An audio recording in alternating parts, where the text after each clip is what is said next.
Welcome to Dental Unscripted.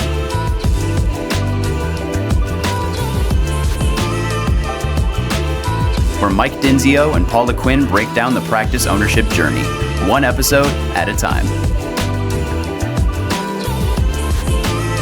Starting up, buying, and running a successful dental practice.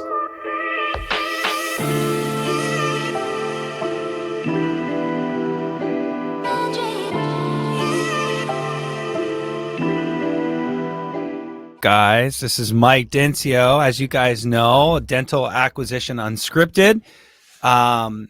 Welcome to the show, guys. I'm super excited about today because I have a longtime friend. I feel like I say the same shit every time. Luke is actually a longtime friend. Like all these folks are my friends, but Luke, we go back a long time, and I'm excited to have you. But give me a minute. I'm getting ahead of myself. Guys, a little housekeeping. This is Dental Unscripted. We are merging or moving our podcast into one brand called Dental Unscripted. I've been prepping you guys for the last few episodes. We're going to keep prepping you, but at some point, we're going to stop publishing on this channel that you're listening to. And we will be publishing on the one that's called Dental Unscripted. It's a turquoise blue and navy blue logo with a big tooth. And Paula Quinn and myself are running a new program there. We will still be doing these episodes, startup focused, acquisition focused, but we are splashing in practice management stuff. So as you all know and have followed me for many years, if you've been with me for years, we've been doing this for like 4 years now. A lot of you are in ownership. And so it makes sense for us to start talking about ownership stuff. And so here we are, Dental Unscripted. So guys, go over there, subscribe to the new channel called Dental Unscripted with a big tooth, navy blue and turquoise color. And then at some point we'll stop publishing on this channel. So without further ado, again, thanks for letting me get that out, guys. I have Luke on the other side of this. He works for Huntington Bank. He's probably an SVP is what I'm guessing. And if you're not, you should be. Basically a high-level vice president at Huntington. He and I used to work for another bank, and that's where we knew each other. And Luke taught me a lot about this lending game, and he still does today. I'm lucky to have him on the show. Welcome, buddy. How you doing? Doing well, Mike. Thanks for having me on. It's a pleasure to be here. Yeah, buddy. Yeah, no, we're probably going to get into all kinds of stuff. Like today, we talked about it before the show. It's unscripted as always. But we're going to make this a little bit more fun, I think, for you, other than talking about the traditional rates and lending, But we're going to get into some other unique stuff that I feel like Luke and I get questions all the time about. And but before we get into any of that content, Luke, tell me a little bit about you, a little bit about Huntington Bank. Just kind of give me 10-second, 30-second kind of like elevator. Hey, what are we all about over here at Huntington Bank? Yeah, rock and roll. Well, Huntington Bank's been around since just after the Civil War. It's a regional bank based out of Columbus, Ohio. We kind of alluded in the intro that, we go way back in 2017. Couple execs at our former employer saw an opportunity to do some different stuff in the dental lending space. And Huntington was ready to put some of that in their portfolio. So went over, crafted a program that's, similar, but different in a number of ways and in positive ways to what was on the market. So they've really identified a couple of little niches that they can deliver to the marketplace in a very competitive manner. And we're pretty excited about the trajectory we're on. Personally, I've been doing the dental thing now for just over 15 years. Dude, long time. Participated in roughly. It's been a long time. It was definitely not one of those things in fourth grade. They said, what do you want to be when you grow up? And they're like, I want to lend to dentists. That's kind of. Yeah. I'll be a dental lender. I'll be a dental lender. Yeah, exactly. But it's an amazing industry, right? Heck, my dentist growing up. Oh, I mean, I wouldn't change it for the world. I mean, but from my context growing up, my dentist had 2 operatories in his house. He had like the spit bowl. So, I mean, when I went to Ohio and I went to like an actual dentist with a lease space and all that fun stuff, I'm like, what's going on here? Yeah, So this is fancy. it's This is fancy. Yeah, super. I mean, what is this going to cost me? Right. So yeah, anyway, I've been doing this for 15 years. I love it. Hopefully there's another 15 years. Cause again, it seems like just when you think you've seen it all, like something else happens, right? Like there's a housing crisis, there's a pandemic, there's all these different things. And, dentistry's shown a lot of resiliency, despite some of these headwinds. And, it keeps it interesting because it never gets stale. Yeah, no, that's so true. Like when I met you, Luke, back in it was actually longer than that. 2012 is when I started at our former employer, and I wouldn't say we were coming off of like that 2009 recession, but we definitely kind of had some like stories. Like they were telling me stories about how during that 2009 kind of crash, if we want to call it, that the bank was still lending, and that's a tribute to how solid dental is. And you were lending in 2009, I think, with that bank, right? So is that true? So like why?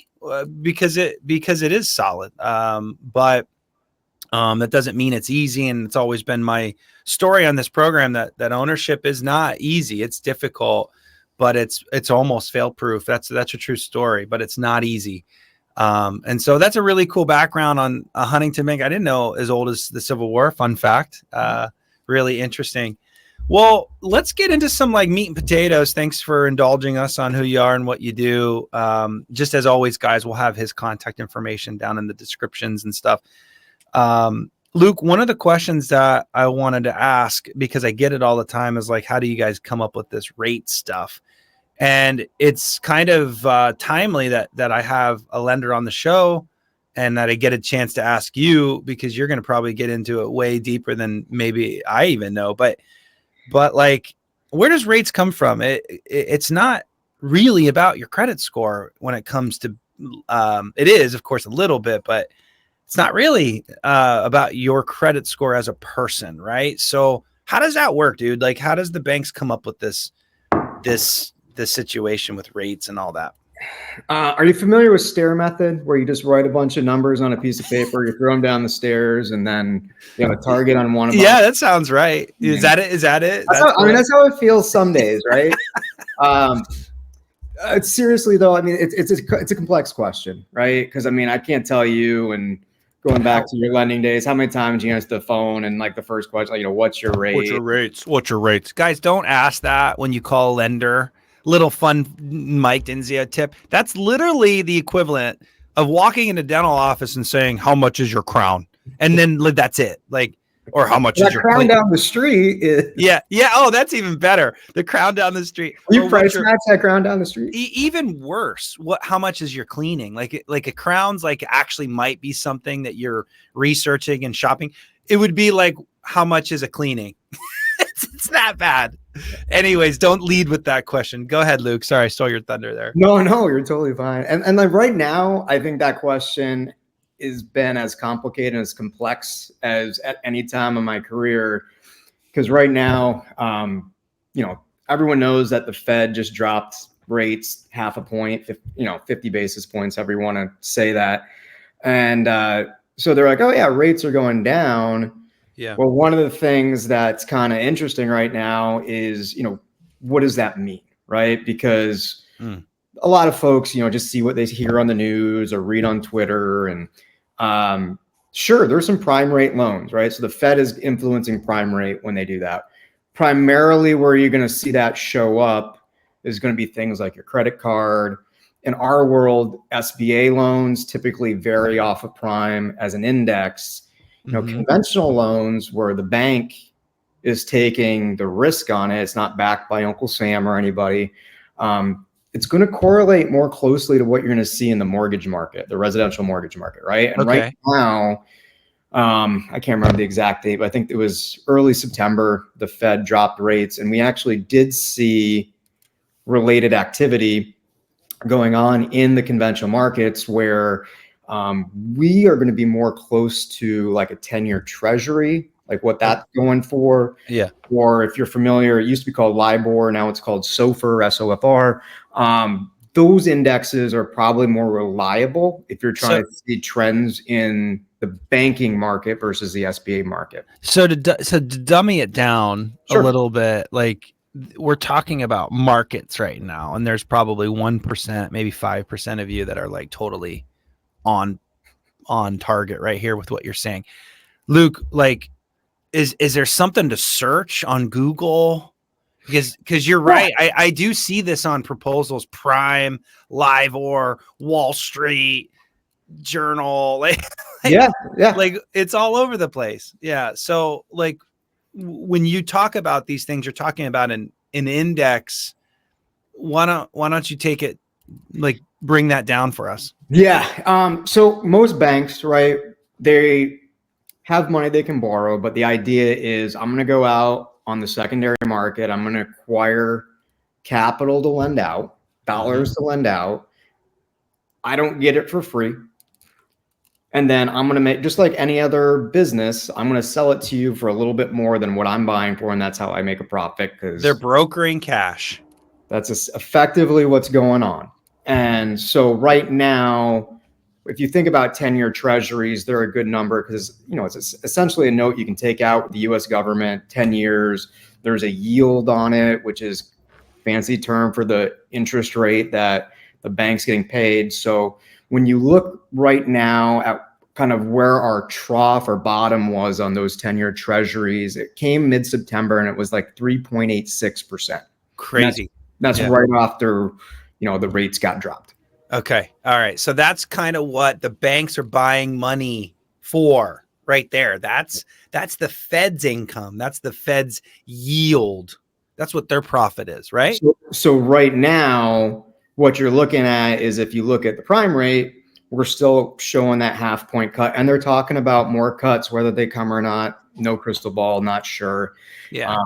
Probably going to be driven by unemployment data and inflationary activity or lack of activity over the next couple months. If you look at the treasury markets, which again is a market, just like your stocks, right? It's only going to be worth what someone's willing to pay for it. So if there's more demand for it, price is going to go up. Less demand, yields are going to go down. Yeah. Right now, I believe we just hit a 3-month high, and I think yields on the 10-year were like 4.2%. That was yesterday. I'm not sure what they're at today. Yeah. So what we're actually seeing is a little bit of a rate increase over the last 3 weeks, simply because of what's going on. So, that's the highlight though, Luke, right? Sorry to cut you off, but that's the highlight, because in this moment right now, Luke's talking about current rates. Shit, guys, like literally in a week, it's going to be different. You know, Luke's talking about these things that it does change, right? Week to week. I mean, it could essentially. And I think that's what really matters with some of our docs is like, hey, I'm on Dental Town. I'm on Dental Unscripted, and I heard 4 point whatever. And, you know, and I know that wasn't your rate because you guys have to mark it up too. You haven't gotten to that part. But the point is like whatever that rate is in the markets and the indexes, it literally is changing. Like, how does the bank, I mean, maybe I'm just interested in this and my listeners aren't, but like I mean, it's a question we get asked 99% of the time. So at some level, they probably are interested. And again, like I hate to say there's so much deception in there, but it can be really complicated because there's so many different ways to create rate, and the way that commercial lending is regulated compared to residential, things are a lot looser, right? Like there's not a truth in lending requirement. So you have your rate, but that doesn't always correlate with an APR, right? So, I mean, not on an acquisition we're talking about today.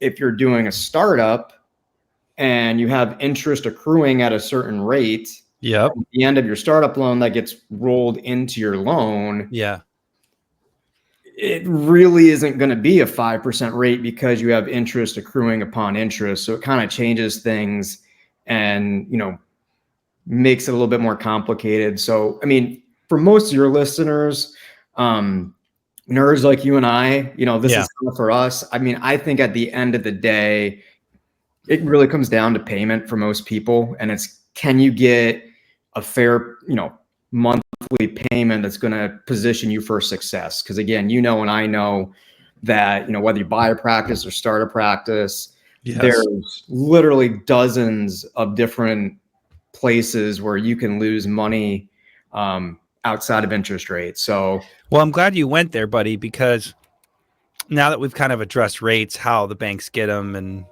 anything that you want to end on that, because I'd like to move to structure. No, next, that's really fine. I mean, I think the end is like rates are fluid. There's a lot of volatility right now. A lot of good dental lenders offer a rate lock, which lets you put a ceiling on the rate for a certain period of time.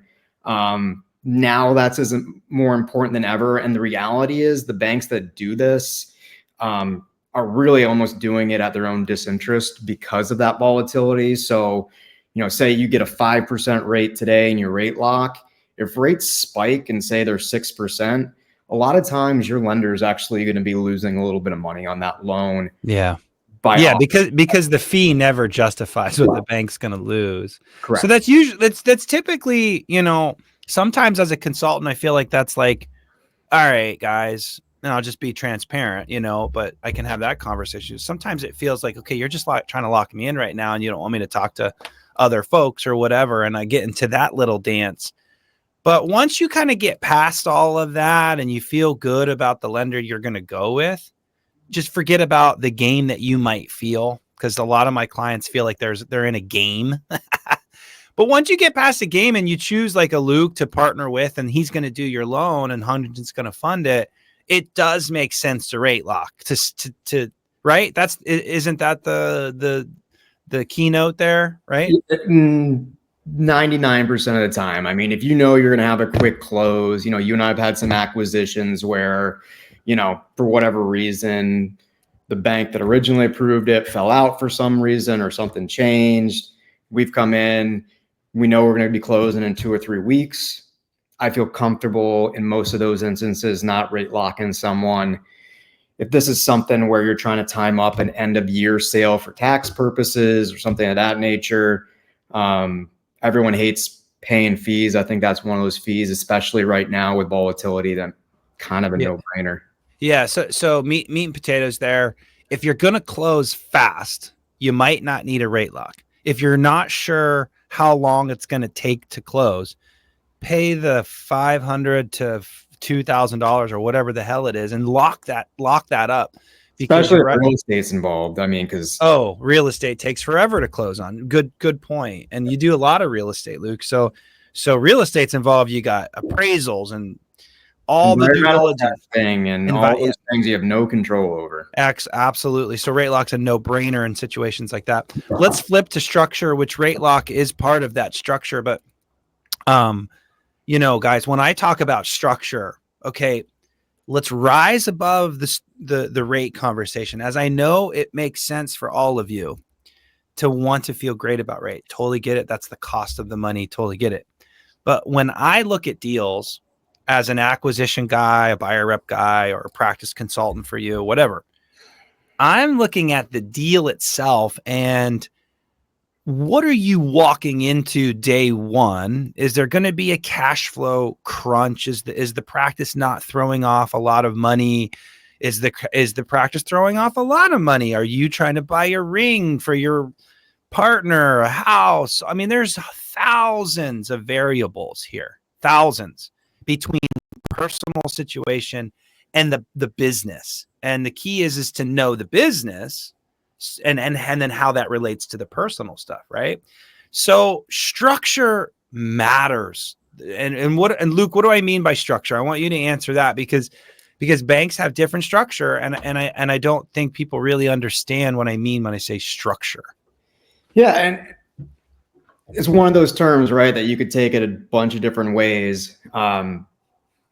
in my mind, the simple version of that is simply all the other stuff that really isn't your interest rate, right? It's going to be the length of the term. It's going to be, do you get an interest only period? You know, what are kind of the support?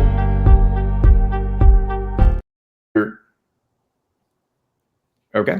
What are the supporting features of your loan that are going to position you for the best opportunity for success, right? So, you know, one of the euphemisms that we used to hear all the time when I started out, right, is an interest rate's only as good as your ability to make that payment. Yes. And you know, you also mentioned at the beginning of the podcast how well dental loans perform. And an important point I think to make here is that I have yet to see a study that correlates a dental loan with the happiness of that dentist, right? So really, wait, say that again. Hey, say that again. There's no study that correlates the happiness of a dentist with the timeliness upon which he pays his loan. Yes. So what I mean by that is, you know, my goal is when I work with somebody, I want the cash that's paying my loan to come out of the business that dentist owns. I don't want him working at General Dental because his startup's taken too long and he's making somebody else money to pay the loan for the investment that's supposed to be making him the bulk of his income, right? So you and I've seen it all the time, whether it's, you know, a poor transition, a poor startup, and, you know, the guy's not charging the loan off, but he's eating ramen noodles because he's working for, you know, 28% of production at some corporate gig to pay his startup loan, right? Right. And that's not uncommon and happens more than the statistics would indicate, I think. Mm-hmm. Yeah. So like, what are some structure? Like I think of term, length of term. Yeah. I think of loan amounts. And then I think of like interest only periods, like those three: amount, length, and like interest only periods, or graduated payment period. Yeah. I know we're not on the startup side, we're on the acquisition side, but like that is huge. Those three things are, to me, as a guy that tries to protect my clients at all costs, rate is literally third. Amount is probably my number one. Sure. Length is probably 2, and then rates 3, and then maybe an interest only is like a 4. That's my, if you were on the other side of this table, you're not the lender, does that feel right to you? Do you have a different priority than me? Like if you were borrowing the money as a lender? Yeah. I mean, the only thing, like I said, the only thing from like a features and benefits, I probably would chirp in there a little bit. And this is a shameless plug, but I say this very sincerely. Softball right there, right? You know, like our Practice Heartbeat team, I'm sorry, there's a glitch there. Practice Pulse team, Practice Heartbeat is no longer a thing, I believe. Yeah. But Practice Pulse. What's sorry? Practice Pulse? It's Practice Pulse. Yeah. So we have right now 2 individuals.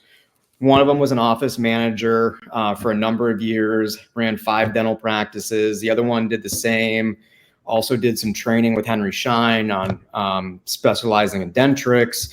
You know, this is a free feature that we put in our loans with these folks that are hyper focused on the business side, right? So with the services that you offer, they're not going to go as deep. Like they're not going to help you do the actual credentialing. They're not going to help you do the actual implement.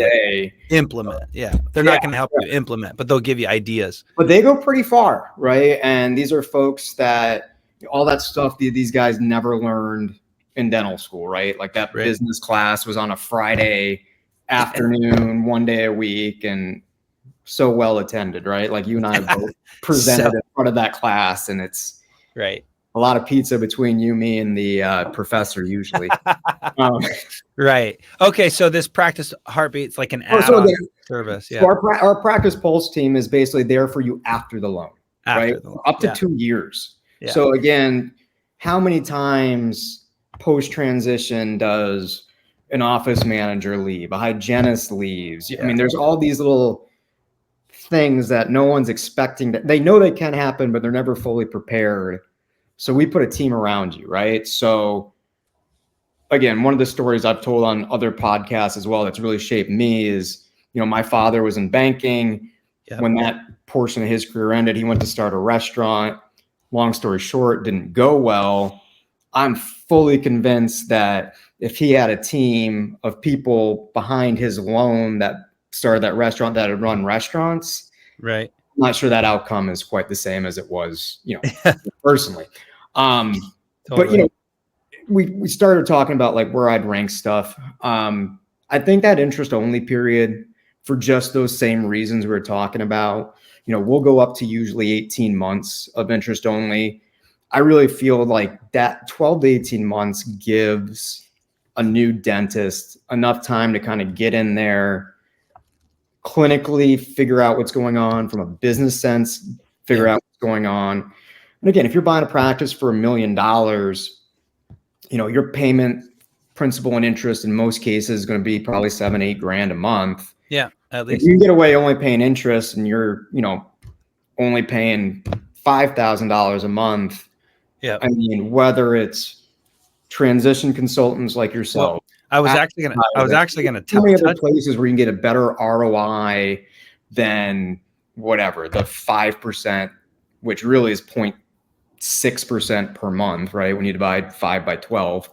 They're just such a better place for a new business owner to be putting their capital to work. That's so key. Not because of me. Here we are. You're like, let me tell you about my Pulse program and selfish plug. Let me do my selfish plug. 1000%. Like, I had a doctor yesterday just tell me like, yeah, I'm going to bring you in 3 months. But let me just settle in. And I'm like, dude, you do what you want. But if you're going to bring me in, you got to bring me in day one, because so much is going to happen in 90 days of ownership that, dude, you're not even going to know what to do, how to handle it. The front office gals is a wreck on this office. You're going to have so many questions. And that's this office. That's not every office. But this particular office, the front office, was a hot mess, to your point with the Practice Pulse and your team having that experience. So having not only that, but also having the extra cash for marketing. A lot of offices, acquisitions don't have a marketing budget. Like the seller didn't have any marketing going. So you have to incorporate a marketing plan, which shrinks the cash flow that you projected before you bought the practice. So having a marketing budget. The other big one is ARs. If you buy the ARs or don't buy the ARs, there is a natural 90-day cash crunch in the first 90 days that nobody really appreciates or recognizes. We know it because we do billing and we're in offices post-close. But imagine for the first 90 days, you are broke and now we're getting to that amount here in a second, right? But having more cash because of an interest-only period or a longer term, like a 15-year term or something crazy like that, a longer term gives you more cash in the first year or two, which helps you beef up that foundation year, the first 2 years. So, sorry, I had to jump on that, Luke, because you teed it up perfectly. Let's actually pivot to like loan amount, because I'm finding that with valuations, actually, I wasn't going to go here today, but with valuations, I don't want to piss off all the brokers out there, but I'm not intending to, but with some of the valuations out there, it's squeezing the amount of cash lenders can lend. Can you actually talk about that as a lender and how that all works? Because again, if you don't have enough cash to run the business after you close on it, don't buy it. Like, there's not enough money here. Like, what are we doing here? And you have to dig into your retirement to make it work. Please explain like how that all works. Yeah. I mean, I think, my favorite analogy is just to liken it to like a car trip, right? Like, you're going on a journey and money is gasoline. That's what keeps the car going. That's what's going to get you to your destination. And if in your war chest there's not enough money, it's kind of like that. I'm going to date myself here a little bit, but do it. I do it all Like the that old time. Seinfeld It'll feel good episode if you do, because I always do all the time. where Kramer's driving around with the car dealer in the Volkswagen, and the gas hits the light, and he just wants to see how far he can drive with the light on, and they end up stranded in the middle of nowhere, right? Freaking Kramer, Seinfeld. Yeah, it's awesome. So yeah, I think it's absolutely key with loan amounts, and to defend the brokers, right? It comes down to supply and demand. I mean, there's a ton of people looking at practices. I think the selectivity has been a little bit higher recently because rates have been higher than they were 2-3 years ago. But again, similar to housing, there's still demand there. Yeah. So there's no reason really for prices to fall. Yeah. I mean, it's true. It's true. Even with all the inflation and weirdness with, again, time stamping this episode with all the weird politics going on and the inflation and all the wars going on and the immigrant stuff, and it just throw it all in, right? Economy questions. That's the hottest election thing coming up too. I'm not sure. Like that's what I mean. Like forget what side you're on. The two topics of this particular debate has been the economy and immigration. So if you just talk about the economy only, people are concerned about the economy. So with just that little time capsule, practices are still selling for a premium, to your point. A premium. Facts, right? No, and again, like this is the one time, like I will shamelessly say, for all those people that aren't in dentistry, right? Like inflation does nothing good for the dentist, right? Like it's staff wages, it's the amount you're paying for your lease. If you're buying your building, real estate stuff's high. Lab. And if you're taking any level of insurance, right? Reimbursement rates sure as heck aren't going up anytime soon. So No. It's like you're getting pressure at the top, you're getting pressure in your expenses. Yeah. And this is just one of those times where if you're not structured properly, if all these things, right? Like how many times have you done a transition, Mike, where you've done an analysis for somebody? We know how the hygienist market looks. How many times like within the week of the transition, the hygienist knocks on the door and comes in and says, "Hey, by the way, Sally down the street was, we were at happy hour and she was telling me what do you think about a raise here?" Right? Like, So these are all these things that you try to figure out. These almost 100% of the time, the team asks for a raise. In fact, a deal last week, buyer transitions, goes in, meets the team for the very first time. She brings her cupcakes. This particular client is as sweet as pie. You would love her. Everybody on the show would love her. How could you hate her? She's fun. She's sweet. She's disarming. It's a perfect buyer. Okay. Like there's some buyers that are just jerks. They come in, they're aggressive. No, she's about as easy as possible. Right. Front office gal looks at me, dirty look. I'm there to support her. I'm not even talking. I'm some consultants come in guns a-blazing. I'm just sitting there supporting just in case she gets a curveball. I wanted to be there for her just in case she gets a curveball. No curveballs that day, but literally the next day, the front office gals asks for a $7 raise, $7, which took taking that front office manager from like whatever, 33 to $40 an hour. And like what? So to your point, Luke, transitions almost 100% of the time have that kind of bump, especially in hygiene and front office. Definitely. Yeah. And kind of tie this all back together, right? We're talking about dollar amounts. Yes. And I think really what you're saying though, Mike, is access to dollars, right? Access to cash. That's right. Because you got to buy the business first. That money's gone. It goes into the seller's pocket, their retirement. But then the cash left over really at some point, just like buying a house, right? The bank's got to throttle how much it lends somewhere. But where it can influence is, again, for the longest time, right? Like if you were like with our parents buying houses, right? Like the 30-year mortgage was invented specifically for this same purpose, right? Like the house was the collateral, but when I can take and do a 30-year loan versus a 15 or even a 10 back then, right? Like that's a whole game changer in access to capital, which we were talking about before. Yes. So again, if you got a practice that you're looking to buy, it's doing $1 million. it's going to be really tough to get like 1.2 or $1.3 million to borrow at a decent interest rate against $1 million asset. But then when you look at interest only payments, you look at extending something out to 15 years, even if you don't keep the loan for 15 years, this affords you this access to capital. That's right. So that, you can pay Sally that extra money, and, now you're taking it out of your advertising budget. You're not taking it out of your home equity loan, right? Exactly. Like, those are strategies that, like you were saying, probably in my book, right, number one, if not number 1.5, right, in terms of most important things you got to look at, because it goes back to that old adage, right? Like, a banker's a person that will give you his umbrella when it's sunny out, but once it starts raining, you'll take it away. You need cash after that transition. You go back to get 100 grand. Yeah. I don't care what interest rate you negotiated on your purchase loan. Now you're going to be borrowing that working capital loan at what, 15, 20%? That's right. So again, like, that's one of those things where I hate to say it's like those hidden costs of lending, but it's like, if you need to upgrade equipment.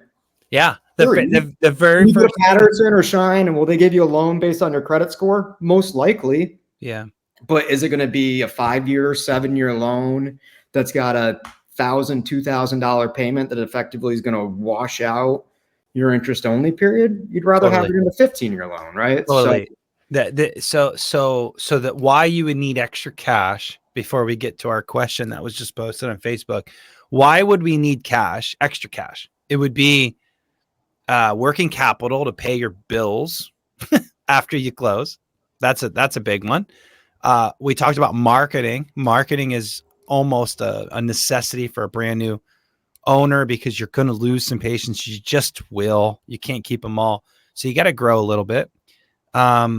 You just said equipment. That's a very common reason. A lot of you guys are coming right out of school and needing a cone beam to do the things that you do.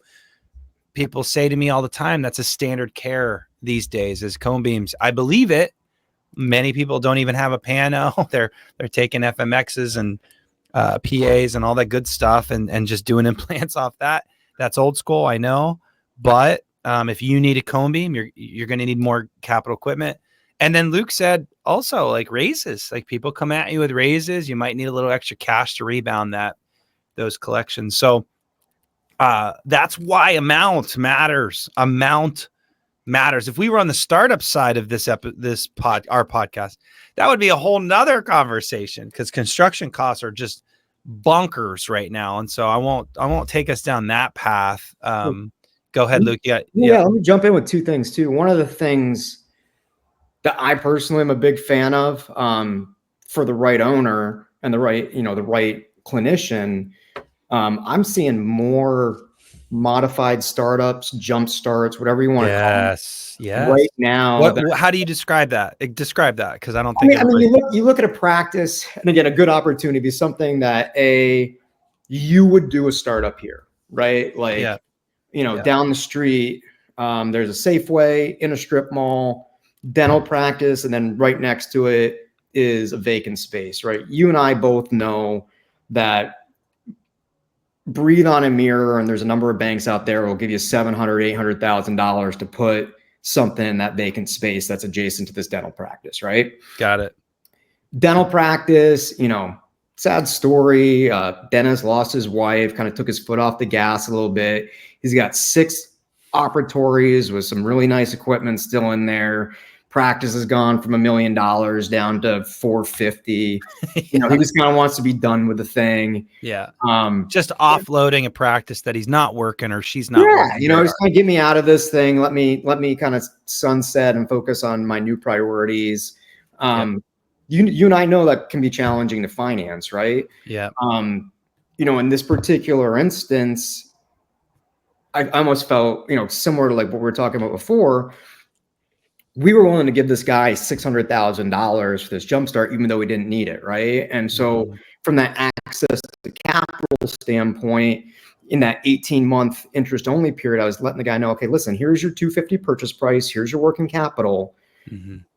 I want to build some money in there for you because I can. You're not going to pay interest on it unless you are accessing it, but if a chair fails, if you need to add equipment, if you need to do some unforeseen stuff within that first 18 months, you can sleep well at night knowing we're holding on to that capital for you. You don't have to get reapproved for it. It's sort of like a fixed rate line of credit, right? So as those things pop up, if you're in a position to do that with your lender, access to cash, access to cash, and there's literally no consequence to it. Why wouldn't you? Why not? Yeah. And I think that's a beautiful way of describing the scenario of ownership and the woes of ownership is like, if someone is giving you access, take it, because you just don't know how well or how bad it's going to go. Right. And I hate to say that that way. There's too many podcasts out there that said, that tease us up for the question that came in on Facebook. But like, there's too many podcasts and too many books and too many Dental Town bloggers saying that you guys are invincible. The facts are that you're not invincible. And there's a big difference between very successful dentists, business owners, and average, just barely making it and paying their loans. So I'm just going to go on record and say right now that every lender in the world will say lowest default rates in the world. And that's teeing us up for the question that came in. It's true. You guys don't default, but that does not mean you're successful. You're barely making it home, but you're paying the bank. Yep. You're paying your payroll. You're paying all your crap. You're paying the bills, but you don't have any money. And so like, I think there's like this false, like, ownership's so easy. And that's not true. That's not true. You got to run your business. You got to own your business. You got to have resources like Next Level or the Pulse program that Luke has, because business is not easy. So actually, that's a nice segue to the question that just came in on Facebook. I'll push it up on the screen for you YouTubers. It says, why are dentists so easy to lend to compared to other professionals and individuals? And it's so true. Great question. Like, it is so easy. You have a DDS or a DMD behind your name. Luke, Huntington lends to other professionals, I assume. Is it easy or hard to lend to dentists? And why? That's a very loaded question. It sure is. Where do you want to take it? Well, I mean, the first thing that I'll point to is in our 15 years career, roughly 15 years between both of us, how many banks can you name that tried to be in the dental lending game and had to get out because they didn't know what they were looking at? Lots. And there's actually a lot of banks that are in. 10, like. No, you're right. They're like, oh my gosh, that's really key. You're right. There's a lot of banks that jumped in and jumped out, but there's also some banks that jumped in and it's a mediocre product. It's both.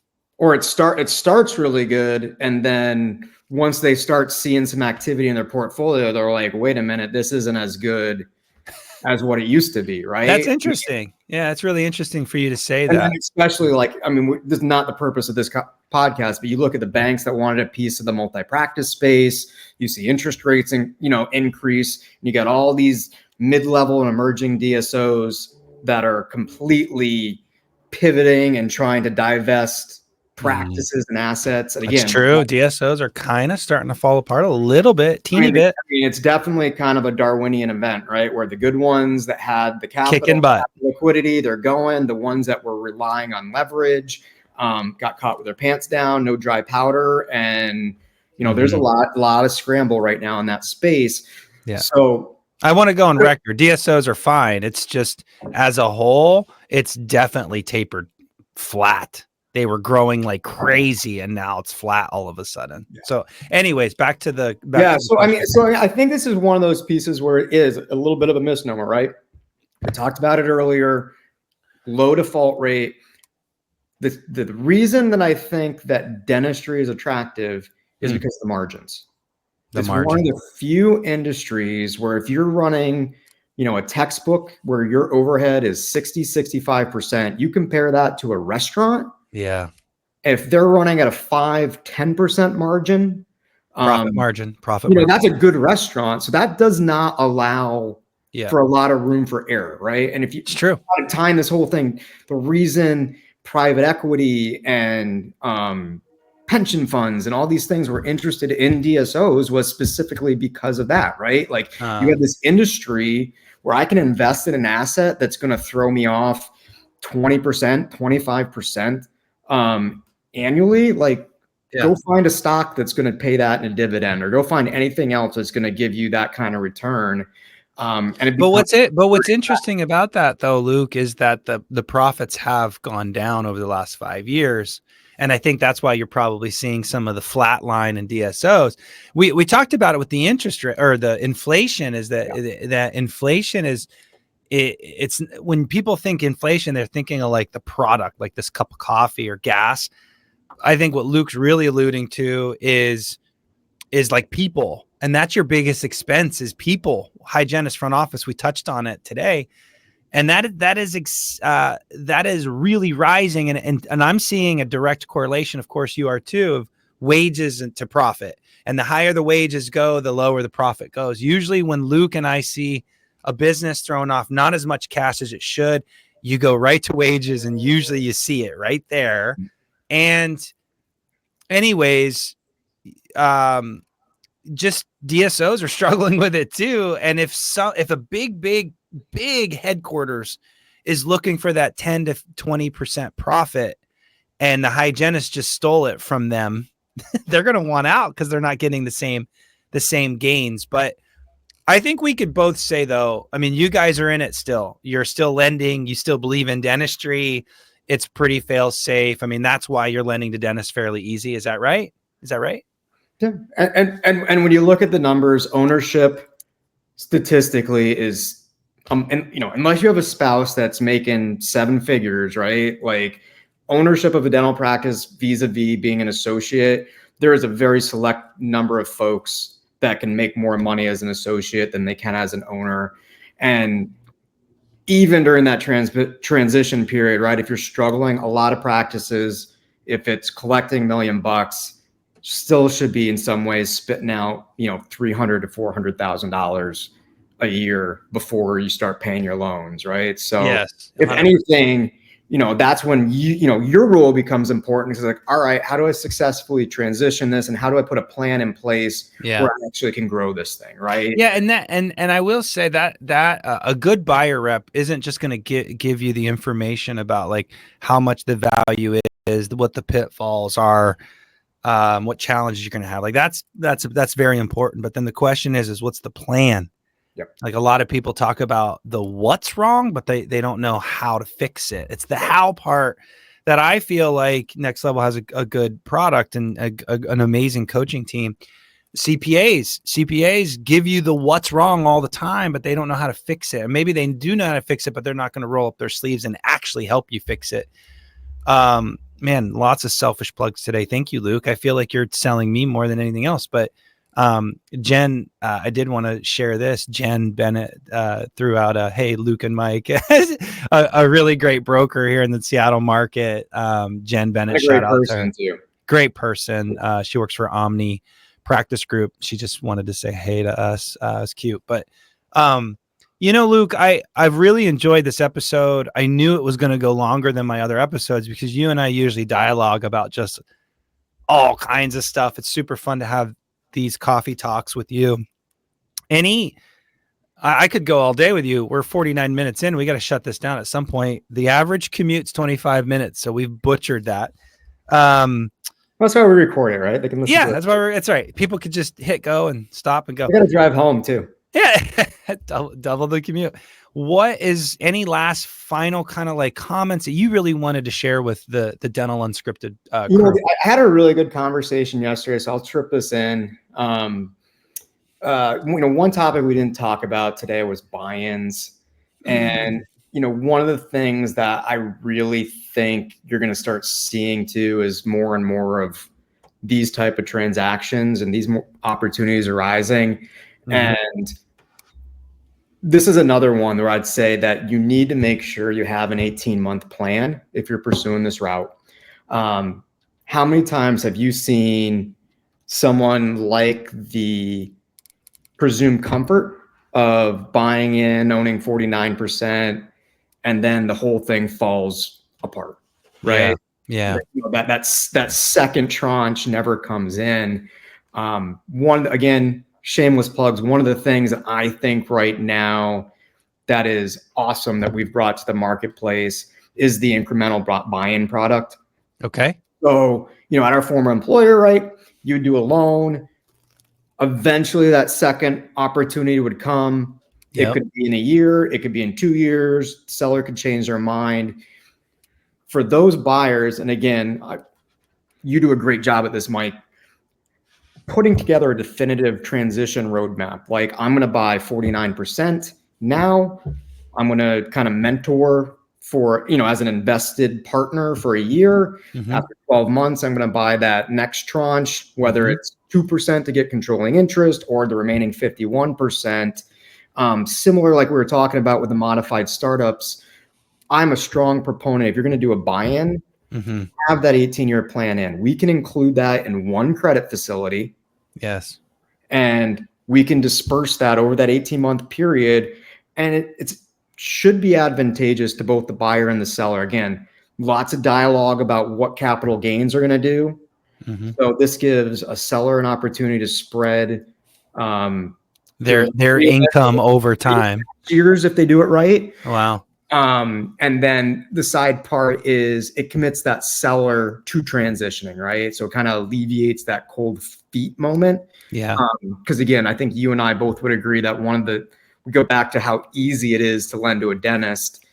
How hard is it to do a partnership dissolution or something like that? They're typically very emotional. They're very expensive. Totally. When attorneys get involved. So that's one of those other ones I would just chime in, that if you're considering doing a buy-in, I don't care if it's your parent you're buying in with. That to me is one of those moments where things can go sideways very quickly. So you want to make sure that you have in writing, a defined plan in place. I love that, dude. Another structure piece that's so key is I'll just, you did a beautiful job. I'll just simply say that, dentistry and financing can be so linear about how we approach deals. And sometimes you just need to get a little bit more creative to make a win-win for both sides. It doesn't always have to be just the way everybody always has done it. And Luke just described a way to make both parties happy. And I think creativity needs to be part of the conversation in the next decade or two, because I don't know, there's multiple ways to peel an onion back. So, all right, guys. Well, Luke, that's a awesome little tip and a cool product, guys. Again, down below is Luke's contact information. He works for Huntington Bank. Again, a fantastic bank. And I really appreciate the time, man, for what we did today and shared and your knowledge. And I know Luke would be open to conversations with anybody and provide his knowledge of 15 plus years of dental acumen. So thanks again for being on the show, brother. I really appreciate it. This was fun, Mike. I appreciate it. Anytime. Yeah, dude. We'll have to do it again. All right, guys. Another great episode done and booked for Dental Acquisition Unscripted. Again, reminder. We're switching over to Dental Unscripted. So if you're on this channel and listening on this channel, we are moving over. So please get over to Dental Unscripted. And as always, guys, thanks for following and listening. We'll catch you on another day. Take care, guys.